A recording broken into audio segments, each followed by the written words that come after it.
So మీరేమో protector అంటారు ఆంధ్రప్రదేశ్కి వైఎస్ జగన్మోహన్ రెడ్డి గారు ప్రజలను కాపాడుకుంటున్నారని చెప్పి, ఇటు చూస్తేనేమో పవన్ కళ్యాణ్ గారు అలాంటి వ్యక్తిని నారా తీస్తా తొక్కి పెట్టి అని చెప్పి అని అంటున్నారు. వైసీపీ రౌడీలను కూడా అనే పదం వాడారు.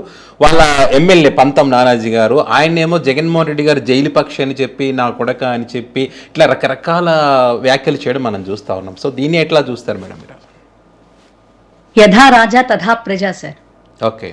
ఎందుకంటే వాళ్ళ నాయకుడికి మాట్లాడటం వస్తే వాళ్ళ కింద ఉన్నటువంటి సైన్యానికి మాట్లాడేటటువంటి విధానం వస్తుంది. అసలు ఆయన్ని సినీ స్టార్ అనే చెప్పుకోవాలి కానీ మనం పొలిటికల్ స్టార్ అని చెప్పుకోవటం మన దౌర్భాగ్యం కాదు సార్. ఎందుకంటే 14 ఏళ్ళైంది జగన్మోహన్ రెడ్డి గారి కంటే ముందే పార్టీ పెట్టాడు. ఎవరిని ఉద్ధరించడానికి పెట్టాడో తెలీదు.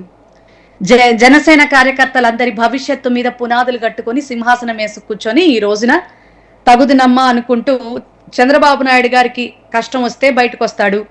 చంద్రబాబు నాయుడు గారి డైరెక్షన్లో RRR గారికి కష్టం వచ్చినా, వంగలపూడి అనితకు కష్టం వచ్చినా, మేకప్ గురించి కష్టం వచ్చినా కూడా మాట్లాడటానికి బయటకు వస్తాడు తప్ప జ్ఞానేశ్వరి తప్పిపోయింది ఏం చేస్తున్నారమ్మా అని అడగడు.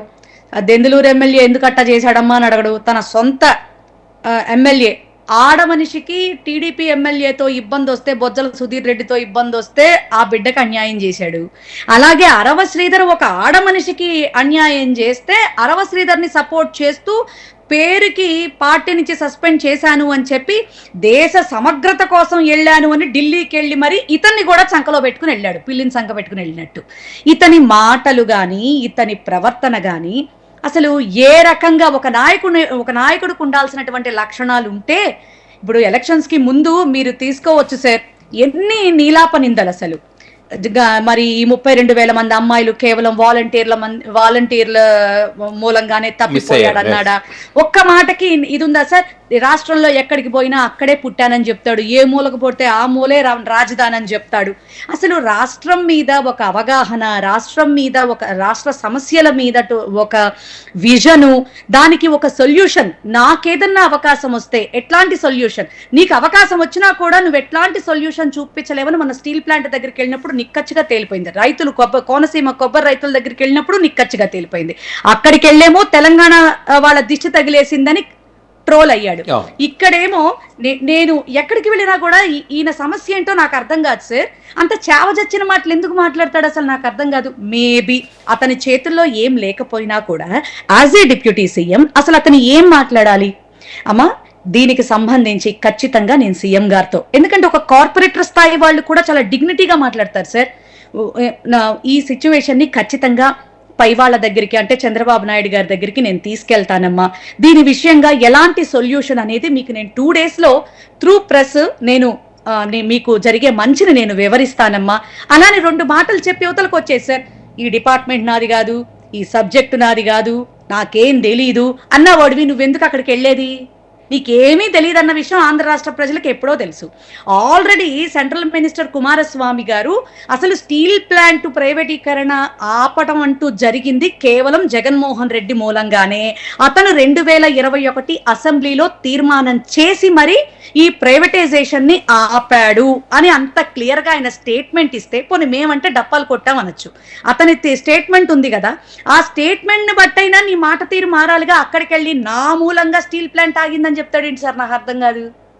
అంత గొప్ప నాలెడ్జ్ ఉన్నటువంటి వ్యక్తికి ఇట్లాంటి సైన్యం, దిక్కుమాలిన సైన్యం కాకపోతే ఇంకెవరుంటారు చెప్పండి? ఒక కిరణ్ రాయల్ని తీసుకున్నా, ఒక అరవ శ్రీధర్ని తీసుకున్నా, ఒక అరుణని తీసుకున్నా, ఒక కీర్తన్ని తీసుకున్నా, ఎవరిని తీసుకున్నా ఒక్కళ్ళ కన్నా తిన్నంగా పద్ధతిగా ఆంధ్ర రాష్ట్ర సమస్యల మీద జాగ్రత్తగా మాట్లాడేటటువంటి భాషా విధానం ఉందా?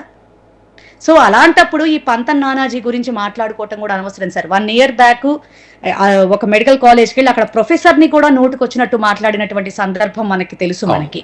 సో అతను ఏదో సుడుండి అంటారు చూడండి సార్, సుడి కలిసి వచ్చి అసెంబ్లీలోకి అడుగు పెట్టాడు. ఇలాంటి వాళ్ళంతా వాళ్ళ నాయకుడే సుడి కలిసి వచ్చి పెట్టాడు.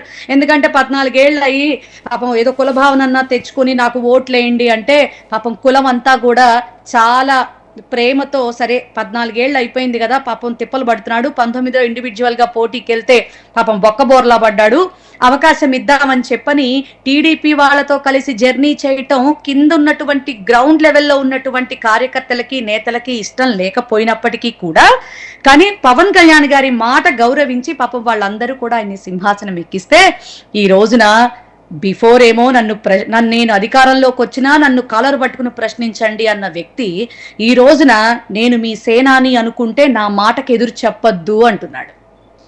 ఇట్లాంటి వ్యక్తిని నిజంగా రాజకీయంలో ఎవ్వరూ కూడా నాయకుడు అని చెప్పుకునేటటువంటి పరిస్థితి కాదు సార్. మా నాయకుడి కింద మేము నిజంగా ఈ రోజున మేము ప్రతిపక్షంలో ఉంటే ఉండొచ్చు, ఖచ్చితంగా 29లో మళ్ళీ సింహాసనం ఎక్కుతాడు మా జగన్మోహన్ రెడ్డి గారు. ఆయనతో మొదటి నుంచి మాకేం కొత్త కాదు సార్. 67 మందితో ఆయన ప్రతిపక్షంలో ఉన్నప్పుడు నేను విజయవాడ ఫ్లోర్ లీడర్గా చేశాను. నేను కూడా 2011 నుంచి జగన్మోహన్ రెడ్డి గారు పార్టీ పెట్టిన నాటి నుంచి నేను డే 1 నుంచి అడుగులేస్తున్నా. మాకేం ప్రతిపక్షం కొత్త కాదు, పోరాటం అంతకంటే కొత్త కాదు. కానీ మాకంటూ కొంత అవగాహన ఉంది. రాష్ట్ర ప్రజల సమస్యలు అది అన్న గనక ఒక అడుగు వేస్తే, ఎందుకంటే ఆల్రెడీ 19 to 24 ఆయన ఏంటో చూపించేశాడు సార్. 2 years కరోనాతో మిస్ అయిన 3 yearsలో నిజంగా ఇప్పుడు మేము ఆయన చేసినటువంటి అభివృద్ధిని ప్రతిరోజు చెప్తుంటే అరే అప్పుడు మేము చెప్పలేకే కదా పాపం మా అన్న ఇంత డ్రాబ్యాక్ అయ్యారు అని ఒక్కొక్కసారి నిజంగా చాలా కన్నీళ్ల పర్యంతం కూడా అవుతూ ఉంటుంది. కానీ ఈ ఈవీఎంస్ కాకపోతే పర్లకాల ప్రభాకర్ గారు చెప్పినట్టు లిటరల్లీ మాకు 137 సీట్లు అంట సార్ మాకు. ఓకే, వీళ్ళు 49 లక్షల ఓట్లు ఏ రకంగా వీళ్ళు ఈవీఎం ద్వారా, అందుకే సార్ వీళ్ళకి అకౌంటబిలిటీ అనేది పబ్లిక్ మీద లేదు. సో అందువల్లే వీళ్ళు ఇంత నిర్దాక్షిణ్యంగా ఈ 5 ఏళ్ళు గుంజేసుకుని దాచుకుందాం అనే కాన్సెప్ట్ లో ఎవరికి వాళ్ళు స్థిరపడిపోతే చాలు, కార్యకర్త లెవెల్ దగ్గర నుంచి చంద్రబాబు నాయుడు గారి వరకు. మీకు చెప్తున్నాను, ఇంకోటి గుర్తుపెట్టుకోండి సార్, ఈ 3 years లో ఖచ్చితంగా లోకేష్, ఎందుకంటే అంతకు ముందు ఇతను ఎమ్మెల్యే అవుతాడో అవలేడో నేను ఉండగానే అని అనుకుని ఎమ్మెల్సీ ఇచ్చి మినిస్టర్ని చేసి ముచ్చట తీర్చుకున్నాడు. ఈసారి 29 నుంచి అలాంటి పరిస్థితులు ఉండకపోవచ్చు. నేను చేసినటువంటి, ఎందుకంటే భగవంతుడితో కూడా పెట్టుకున్నాడండి ఈసారి చంద్రబాబు నాయుడు గారు లడ్డూ మీద అపవిత్రమైనటువంటి మాటలు మాట్లాడి. సో దేవుడు ఊరుకోడు కదా ఈసారి, ఖచ్చితంగా వీటన్ని పోయి అల్టిమేట్లీ దేవుడితోనే పెట్టుకున్నాడు. కాబట్టి ఈ ఇదిలో 29 నుంచి ఇంకా అవకాశం ఉండదని లోకేష్ ని ఒక సంవత్సరం పాటైనా సీఎం ని చేసి ముచ్చట తీర్చుకుంటాడు. ఇది మాత్రం ఖచ్చితం సార్. ఓకే, ఇది ఖచ్చితంగా జరుగుతుంది. అంటే ఫ్యూచర్ లో మళ్ళీ జరగదండి. ఏం సార్ మళ్ళీ ఇంకా అధికారంలోకి వచ్చేటటువంటి అవకాశం ఉండదని చెప్పారు. ఖచ్చితంగా అందుకే వీళ్ళు ఇష్టారాజ్యంగా ప్రవర్తిస్తున్నారు సార్. వీళ్ళ అరాచకాలకి వీళ్ళ అక్రమాలకి డెఫినెట్ గా తెరపడిచ్చేది మా జగన్మోహన్ రెడ్డి గారు మాత్రమే. అసలు మాకెంత నవ్వు వస్తుందంటే సార్, ఒక్క వ్యక్తిని టార్గెట్ చేయటం కోసం నిత్యం మరి కల్లోకి వచ్చి జగన్మోహన్ రెడ్డి గారు ప్రతిరోజు భయపెడుతున్నాడో ఏమో నాకైతే అర్థం కావట్లేదు. కానీ సార్ మరి వాళ్ళు ఆ డైలీ డ్రీమ్స్ ని ఫేస్ చేయలేక ఇదిగో ఇలాంటి దిక్కుమాలిన మాటలన్నీ మాట్లాడుకుంటూ ఒక్కొక్కళ్ళు కూడా ఏదో మేం కూడా ఉన్నాం అని చెప్పుకోవటానికి మీడియాల ముందుకు వస్తున్నారే తప్ప ఒక్కళ్ళు కూడా నిబద్ధతతో మాట్లాడేటటువంటి పరిస్థితులు లేవు సార్. వీళ్ళు రాజకీయంలోకి వచ్చి రాజకీయపు పరిస్థితులన్నిటినీ కూడా చాలా నికృష్టంగా, ఒకప్పుడు రాజకీయాలు ఇలా లేవు సార్. ఎందుకంటే కాంగ్రెస్ నడిచినంత కాలం కానీ ఆల్మోస్ట్ జగన్మోహన్ రెడ్డి గారు ఉన్నప్పుడు కూడా అపోజిషన్ లో ఉన్న ఈ వంగల్పూడంతా వీళ్ళందరూ, బండారు సత్యనారాయణ వీళ్ళందరూ కూడా నోటుకొచ్చినట్టు చంద్రబాబు, లోకేష్ వీళ్ళు ఎలా మాట్లాడినా, ఈవెన్ పవన్ కళ్యాణ్ మాట్లాడినా ఎలా అంటే భావ ప్రకటన స్వేచ్ఛ అనేది ప్రతి ఒక్కళ్ళకి ఉంటుంది. సో మాట్లాడితేనే కదా మనలో ఏదైనా తప్పు ఉంటే మనం సరి చేసుకుని ప్రజలకి మంచి చేయగలం అని చెప్పి మరి ఆయన కూడా కేవలం డెవలప్మెంట్ మీద మాత్రమే శ్రద్ధ పెట్టి 3 ఏళ్లలో ఎక్సలెంట్ గా చేశాడనేటటువంటి ఒక్కొక్కటి కూడా ఇప్పుడు అన్నా మీరు ఇంత చేశారా ఒక్కొక్క సబ్జెక్ట్ మాకు ఇచ్చి మమ్మల్ని మాట్లాడమని చెప్తా ఉంటే అసలు అప్పుడు నేను ఇండస్ట్రీస్ చైర్పర్సన్ గా కూడా చేశాను సార్. నిజంగా భోగాపురం ఎయిర్పోర్ట్ శంకుస్థాపన కార్యక్రమంలో జిఎంఆర్ గారు ముఖ్యమంత్రి గారితో, అప్పుడు జగన్మోహన్ రెడ్డి గారితో నేను కూడా ఆ కార్యక్రమంలో పాలు పంచుకున్నాను నేను.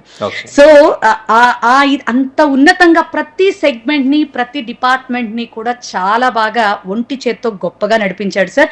అలాగే మా మినిస్టర్స్ కూడా చాలా బాగా పనిచేశారు. ఈ రోజున ఎవ్వరికీ అలాంటి పరిస్థితి లేదు సార్.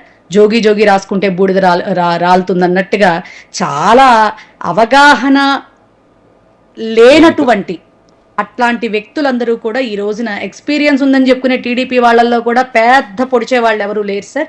డిపార్ట్మెంట్ గురించి, దాని యొక్క విశ్లేషణ గురించి, దాన్ని ఏం చేయొచ్చు అనేది కూడా ఎవరికి అవగాహన లేదు. కానీ ఇది దండుకోవటం మాత్రం అందరికీ వచ్చు. ఓకే, ఇదే ప్రస్తుతం ఆంధ్ర రాష్ట్రంలో జరుగుతోంది సార్. ఓకే.